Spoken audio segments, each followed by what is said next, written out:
শহরে জীবনে পাশাপাশি ফ্ল্যাটে থেকেও কেউ কারো খোঁজ নেন না। এমনকি পাশের ফ্ল্যাটে কখন কে আসা যাওয়া করে তাও টের পাওয়া যায় না।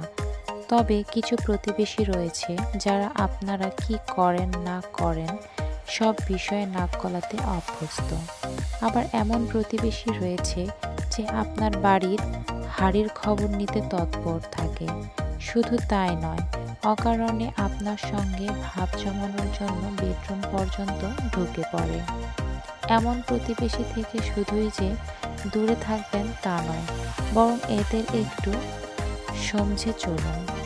আপনার কোনো কোনো কথাই এদের যাতে কানে না আসে বা কানে না পৌঁছায় সেই চেষ্টাই করুন। একই সঙ্গে এই রকম লোকজনদের সঙ্গে কখনো খাবার আদান প্রদানের মধ্যে যাবেন না, কারণ এরা কিন্তু অন্যের ক্ষতি করতেও দুবার ভাবেন না। এই রকম প্রতিবেশীরা মনে করেন একমাত্র তারাই সেরা, অন্য সবাই তাদের থেকে পিছিয়ে, যে কারণে এমন প্রতিবেশীকে কখনোই এন্টারটেইন করবেন না।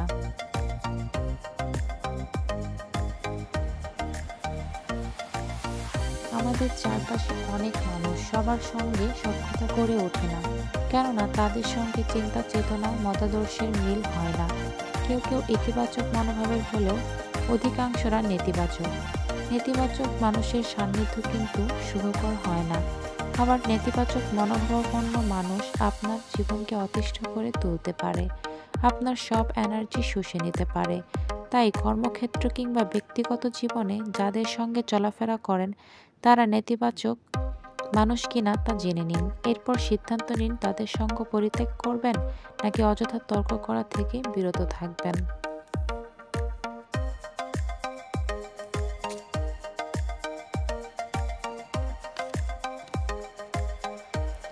নেতিবাচক মানুষেরা হতাশাবাদী হয়ে থাকেন। তারা কোথাও কোনো সম্ভাবনা দেখতে পান না, যে কোনো বিষয়ে সবসময় নেতিবাচক প্রক্রিয়া দেন।